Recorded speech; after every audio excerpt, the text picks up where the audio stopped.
இந்த கூத்தாண்டவர் திருவிழாவானது இந்த கூவாகம் கிராமத்தில் இந்து சமய அறநிலைத்துறையால் சிறப்பாக ஆண்டுதோறும் நடத்தப்பட்டு வருகிறது. அந்த அடிப்படையில் இந்த 2024ஆம் ஆண்டு சித்திரை திருவிழாவாக நடைபெற்றுக் கொண்டிருக்கிற கூத்தாண்டவர் திருவிழாவும் சிறப்பாக நடந்து வருகிறது. இதற்கு வெளிநாடுகளில் இருந்தும் இந்தியாவின் பல மாநிலங்களில் இருந்தும் தமிழ்நாட்டின் பல ஊர்களில் இருந்தும் திருநங்கையர் வருகை வருகின்றனர்.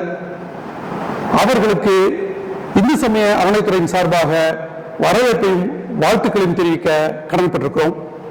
மேலும் இந்த திருவிழாவை காண பல்வேறு ஆண் பெண் குழந்தைகள் என பொதுமக்களும் மற்றும் ஆய்வாளர்களும் பத்திரிகை நண்பர்களும் வருகை தந்துள்ளனர். அவர்கள் அனைவரையும் இந்து சமய அறநிலைத்துறை விழுப்புரம் மண்டலம் வருக வருக என வரவேற்பதோடு இவர்கள் இத்திருவிழாவினை மக்களுக்கு தெரிவிப்பதற்கு செய்யும் ஏற்பாட்டு பணிகளுக்கு நன்றி கூறவும் கடமைப்பட்டுள்ளது. வணக்கம். ஸ்ரீ கூத்தாண்டவர் திருவிழா கள்ளக்குறிச்சி மாவட்டம் உளுந்தூர்பேட்டை வட்டம் கூவாகம் ஸ்ரீ கூத்தாண்டவர் கோவில் திருவிழா என்றாலே பெரும்பாலானோருக்கு இதழோரத்தில் ஒரு சின்ன புன்னகை வருவது தவிர்க்க முடியாததுதான். உலக பிரசித்தி பெற்ற இந்த கூவாகம் திருவிழா இன்னும் நிறைய வசதிகளோடவும் கவர்மெண்ட்டோட சப்போர்ட்டோடவும் இன்னும் சிறப்பாக நடக்கிறதுக்கு அரசாங்கம் நல்ல துணை புரிஞ்சிட்டு வருது. இன்னமும் நிறைய வசதிகள் ஏற்படுத்தி கொடுக்கணும். திருநங்கைகளுக்கும் இந்த கூத்தாண்டவர் நல்ல வழி காட்டுவார். இந்த சுற்றி இருக்கிற கிராம மக்களுக்கு எல்லாருக்கும் செல்வ செழிப்பையும் நல்ல மழை தண்ணி எல்லாரையும் கொடுத்து எல்லாரையும் நல்லா வச்சிருக்காருன்னு சொல்லி நாங்கள் வேண்டிக்கிட்டு நாங்கள் தாலி கட்டி தாலி அறுக்க போகிறோம். நேர்த்தி கடன் இருக்கு எங்களுக்கு. காரணம், இது திருநங்கைகளுக்கான ஒரு திருவிழா என்ற எண்ணம் நம் மனதில் உண்டு. ஆனால் அது மட்டுமே உண்மை இல்லை. அதர்மத்தை அழித்து தர்மத்தை நிலைநாட்ட அரவானின் அர்ப்பணிப்பு இயற்கை பிழையால் ஏற்பட்ட 3ஆம் பாலினத்தின் மேன்மையை கிருஷ்ணனின் அம்சம் உலகிற்கு தெரிவிக்கவும் அதற்கு அப்பாற்பட்டு சமூக நல்லிணக்கத்தை வலியுறுத்தியும் நடைபெறும் ஒரு உன்னத விழாவாகவும் இருக்கிறது என்றால் அது மிகையல்ல. எப்படி என்பதை ஒவ்வொன்றாக விரிவாக பார்க்கலாம். என்னோட பேர் காவியா. நான் கள்ளக்குறிச்சி மாவட்டத்திலிருந்து வரேன். பெரிய வீட்டு திருநங்கை. இவங்க பெரிய வீட்டு தலைவி, துணை தலைவி.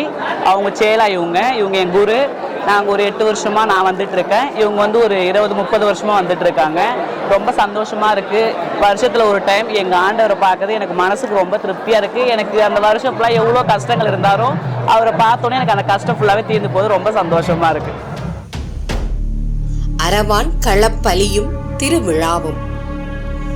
மகாபாரத குருஷேத்திர போர் துவங்கும் முன் மரபுப்படி காளி தேவிக்கு களப்பலி கொடுக்க ஆள் தேடிய போது சிக்கியவன் தான் அரவான். சாஸ்திர முறைப்படி எந்த குறையும் இல்லாத சாமுத்ரிகா லட்சணத்துடன் கூடிய ஒரு போர் வீரனை பலி கொடுப்பதுதான் விதி. அந்த விதிப்படி அத்தனை பொருத்தங்களும் பெற்ற மூவரில் ஒருவர்தான் அரவான். மற்ற இருவர் கிருஷ்ணனும் அர்ஜுனனும் தான். அவ்விருவரும் போரின் முக்கிய புள்ளிகள் என்பதால் அவர்களை பலி கொடுக்க முடியாது. அர்ஜுனன் காட்டிற்கு சென்ற போது வேடுவ பெண்ணான நாக இளவரசி உலுப்பியின் அழகில் மயங்கி கர்ப்பமாகி பிறந்தவன் தான் அரவான். பாண்டவர்களுக்காக போராட வேண்டும் என்ற வேட்கையில் வளர்ந்த போர் வீரனான அரவானை கிருஷ்ணன் தன் சாதுர்த்தியமான பேச்சால் களப்பலிக்கு சம்மதிக்க வைக்கிறார். அரவானும் 3 கோரிக்கைகளை வைத்தபடியே சம்மதிக்கிறான். அதன்படி ஒரு நாளாவது தான் திருமணம் செய்து தாம்பத்திய வாழ்க்கை வாழ்ந்து அதன் பின் தன்னை பலி கொடுக்க வேண்டும் என்பதே முதல் கோரிக்கை. இந்த கோரிக்கைக்கு வேந்தர் குலம் முதல் வேடுவர் குலம் வரை எந்த பெண்ணும் ஒரே நாளில் விதவையாக சம்மதிக்கவில்லை. வேறு வழியின்றி கிருஷ்ணரே மோகினி என்ற பெண்ணாக மாறி அரவானுக்கு மனைவியாக வாழ்ந்து அரவான் களப்பலிக்கு பின் ஒப்பாரி வைத்து விதவை கோலமும் பூண்டார். எனவேதான் இயற்கை இடர்பாட்டால் ஆணிலிருந்து பெண்ணாக மாறிய திருநங்கைகளும் கிருஷ்ணரின் அம்சமாகி அரவானை கணவனாக ஏற்று இத்திருநாளில் மணக்கோலமும் பின் விதவை கோலமும் பூண்டு ஒப்பாரி வைக்கிறார்கள். அரவானின் இரண்டாவது கோரிக்கையின்படி களப்பலி கொடுக்கப்பட்ட பின் தன் தலை உயிர்ப்பு தன்மையுடன் திறந்த கண்களுடன் இருந்து 18 நாள் குருஷேத்திர போரின் நிகழ்வுகளை முழுமையாக கண்டு கேட்க வேண்டும் என்றும், மூன்றாவது கோரிக்கையாக அதே இடத்திலிருந்து கூத்தாண்டவராக தன்னை தேடி வரும் பக்தர்களுக்கு அருள் பாலிக்க வேண்டும் என்றும் கேட்க, அந்த கோரிக்கையின் அடிப்படையிலேயே அரவான் பலியிடப்பட்ட திதியிலேயே அவரின் மனைவியாகிய அரவாணிகள் கூத்தாண்டவர் ஆலயத்தில் ஒன்று கூடி விழா நடத்தி சிறப்பிக்கின்றார்கள். பேர் காவியா, நான் மும்பையிலேருந்து வந்திருக்கேன். இவங்க என்னோட குரு ஈரோட்டில் இருக்காங்க. நான் 16 வருஷமாக வந்துட்டு இருக்கேன். ஒட்டுமொத்த எங்கள் திருநங்கை கூட்டமே இங்கே தான் ஒன்று கூடுறோம். நாங்கள் ரொம்ப சந்தோஷமான நிகழ்வு இது. இதுக்காகவே நாங்கள் எஃபோர்ட் போட்டுட்டு நாங்கள் வந்துட்டு இருக்கோம். ரொம்ப சந்தோஷமாக இருக்குது. அதே மாதிரி இந்த வருஷம் நாங்கள் என்ன வேண்டுதல் வச்சுட்டு போகிறோமோ அடுத்த வருஷத்து வரத்துக்குள்ளே எங்களுக்கு அது நிறைவேறிடும். ரொம்ப சக்தி வாய்ந்த எங்கள் சாமி இது. ரொம்ப சந்தோஷமாக இருக்குது. எல்லாரும் நல்லா இருக்கணும், மக்கள் நல்லா இருக்கணும், நம்ம விவசாயம் நல்லா இருக்கணும். நான் வேண்டிக்கு தாலி கட்டிக்க போகிறேன். நான் அந்த குறிப்பிட்ட நாளில் உலகெங்கும் பரவியுள்ள அரவாணி திருநங்கைகள் ஒன்று கூடி கூத்தாண்டவர் அருளை பெற்று வருகிறார்கள். சித்ரா பௌர்ணமி அன்று கூத்தாண்டவராகிய அரவானை கணவனாக நினைத்துக் கொண்டு கோவில் பூசாரியின் கையால் திருநங்கைகள் அனைவரும் தாலி கட்டிக் கொள்கின்றனர். இரவு முழுவதும் தங்களது கணவனான அரவானை வாழ்த்தி பொங்கல் வைத்து கும்மி அடித்து ஆட்டமும் பாட்டமுமாக மகிழ்ச்சியாக இருக்கின்றனர். பொழுது விடிந்ததும் அரவானின் இரவு களியாட்டம் முடிவடைகிறது. நன்கு அலங்கரிக்கப்பட்ட தேரில் மரத்தாலான அரவான் சிற்பம் வைக்கப்பட்டு கூத்தாண்டவர் கோவிலில் இருந்து 4 கிலோமீட்டர் தூரத்தில் உள்ள கொலைக்களமான அமுதக்களம் கொண்டு செல்லப்படுகிறான். வடக்கே உயிர்விடப் போகும் அரவானை பார்த்து திருநங்கைகள் ஒப்பாரி வைக்கின்றனர். அரவான் தலை இறக்கப்படுகிறது. திருநங்கைகள் அனைவரும் முதல் நாள் தாங்கள் கட்டிக்கொண்ட தாலியை எடுத்து பூவெடுத்து வளையல் உடைத்து பின் வெள்ளப்புடவை உடுத்தி விதவை கோலம் புரிகின்றனர். அனைவருக்கும் வணக்கம். நாங்கள் 2 வருஷம் கழிச்சு கூவாகம் வந்திருக்கோம். எங்களோட இந்த 2 வருஷத்தில் நாங்கள் பட்ட கஷ்டங்கள்லாம் போகணும்னு சொல்லிட்டு, ப்ளஸ் எங்களோட திருநங்கைகள்னாவே எங்கள் உடம்புல நிறைய மாற்றங்கள் ஏற்படும். ஒவ்வொரு மாற்றத்துக்கும் நாங்கள் அந்த அரவான் கிட்ட தான் வேண்டும் போது சாமி நாங்கள் இதை பண்ணுறோம் அதை பண்ணுறோம் நாங்கள் வேண்டி தான் நாங்கள் எங்கள் அரவானுக்கு நாங்கள் சந்தோஷப்படுத்துவோம். அந்த மாதிரி இந்த முறை நடக்கும்போது நான் என் உடலோட மாற்றம் அடையும் போது அந்த அரவானுக்காக நான் வேண்டிக்கிட்டேன், தங்கத்தாலி அறுக்கிறேன்னு சொல்லிட்டு. அதே மாதிரி நான் 2 வருஷமாக வராதனால முதல் வருஷத்துக்கு வெள்ளியும் 2வது வருஷத்துக்கு தங்கமும் பாரம்பரியமான மஞ்சள் கொம்பும் சேர்த்து தான் 3 தாலியும் நான் சேர்த்து அறுத்தேன். இது எங்கள் அரவானை நாங்கள் சந்தோஷப்படுத்துறது. ஏன்னா இன்னைக்காக அந்த சாமி இன்னைக்கு எங்களுக்காக உயிர் விட்டுருக்காரு. அந்த சாமியை கௌரவப்படுத்துறதுக்காக நாங்கள் செய்கிற ஒரு நேர்த்திக்கடனாக தான் நாங்கள் இதை நினைக்கிறோம்.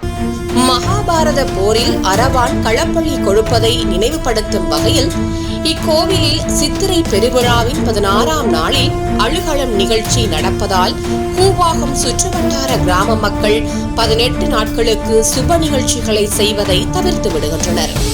இந்த 18 நாள் நிகழ்வுகள் மகாபாரத போரில் அரவான் தலை துண்டிக்கப்பட்டும் போரில் இடிமுழக்கங்களை கண்டும் கேட்டுக்கொண்டிருந்ததை நினைவு கூறுவதாகவும் உள்ளது. ஒவ்வொரு ஆண்டும் இந்தியாவின் பல பகுதிகளில் இருந்து திருநங்கைகள் சித்திரை மாதம் பௌர்ணமிக்கு 3 நாட்கள் முன்பே கூவாகம் வந்துவிடுகின்றனர். இந்நிகழ்வு இந்தியாவின் பல பாகங்களில் இருந்து வரும் திருநங்கைகளை ஒன்றிணைக்கும் விழாவாக அமைகிறது. திருநங்கைகள் அனைவரும் சந்திக்கவும் அவர்களது உணர்வுகளை பகிர்ந்து கொள்ளவும் கலைகளை வெளிப்படுத்தும் நிகழ்வாக அமைகிறது. இந்தியா மட்டுமல்லாது இந்தோனேஷியா மற்றும் பிற நாடுகளில் நாடகம் மற்றும் பொம்மலாட்ட முறையில் இந்த வரலாறுகள் ஒவ்வொரு ஆண்டும் சித்ரா பௌர்ணமி என்று கொண்டாடப்படுகிறது.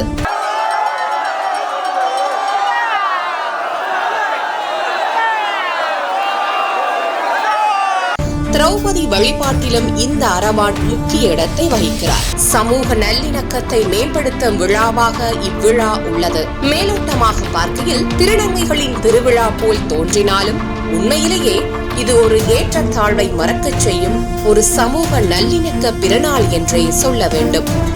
ஆம், வேந்தனுக்கும் வேடுவருக்கும் பிறந்தவன் அல்லவா அரவான். சமூக ஒற்றுமை இருக்கத்தானே செய்யும். களப்பலிக்கு, காளி கோவிலுக்கு, திருத்தேரில் பவனி வரும் வழியெங்கும் நடக்கும் சடங்குகளில் ஜாதி பேதமின்றி அனைத்து சமூகத்தினரும் சமமாகவே பாவிக்கப்படுகிறார்கள். என் பேர் ஸ்வேதா, நான் திருவள்ளூர்ல இருந்து வரேன். நான் 13 வருஷமா நான் கூத்தாண்டவர் கோயிலுக்கு வந்துட்டு இருக்கிறேன். வருஷம் தவறாம வந்திருக்கேன். கொரோனா டயத்தில் மட்டும் தான் வர முடியல. அது ரொம்ப மனசு கஷ்டமா இருந்துச்சு. அதுக்கப்புறம் கண்டிப்பா வந்துட்டு தான் இருக்கிறோம். வரதுல எனக்கு ரொம்ப சந்தோஷம். ஏன்னா வேண்டது நாங்கள் மட்டும் நல்லா இருக்கணும்னு வேண்டதுக்காக இல்லை, எங்களை சுற்றி இருக்க மக்களும், எங்கள் பார்க்குறவங்களும் பார்க்காதவங்களும், எங்களுக்காக வேண்டுறவங்களும் வேண்டாதவங்க எல்லாத்துக்காகவும் நான் நல்லா இருக்கணும், நோய் நொடி இல்லாமல் சிறு செல்வம் நல்லா இருக்கணும்னு கூத்தாண்டவர் ஐயனை வேண்ட வந்திருக்கிறோம். இப்போ பொண்ணுங்க எல்லாருமே 3வது வருஷம் தாலி கட்டி தாலியாக இருக்கிறாங்க. அது ரொம்ப சந்தோஷமாக இருக்குது. அந்த ஐயனை வேணுன்னா கண்டிப்பாக எல்லாமே நல்லபடியாக நடக்கும். வாங்க எல்லாரும் வந்து விழுப்புரம் கூத்தாண்டவர் கோயிலுக்கு வாங்க, வந்து வேண்டுங்க.